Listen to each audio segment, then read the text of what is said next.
Emmanuel Macron planira da otkaže samit u Parizu, koji je zakazan za početak jula, na kojem je trebalo da bude nastavljen razgovor Beograda i Prištine. Ogorčen zbog ponašanja Ramuša Haradinaja, francuski predsjednik sada neće ni da čuje za Haradinaja i rešen je da mu očita lekciju koju će zapamtiti za sva vremena, prenose stavove Pariza diplomatski izvori.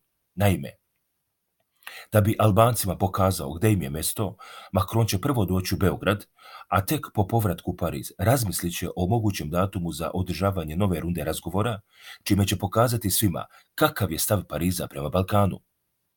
Da je nova runda razgovora u organizaciji Macrona i nemačke kancelarke Angele Merkel neizvesna, potvrdio juče i predsjednik Srbije Aleksandar Vučić.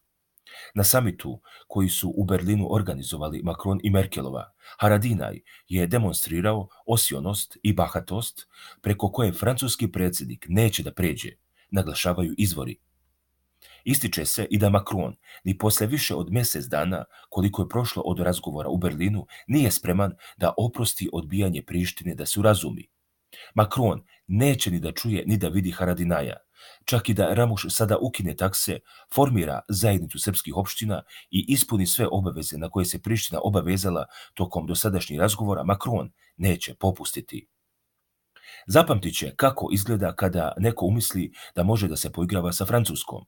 Zbog svega što je uradio u Berlinu, a i posle toga, demonstrirajući silu prema Srbima na Kosovu, Macron je decidan da Haradinaj mora biti kažnjen, objašnjavaju naši sagovornici.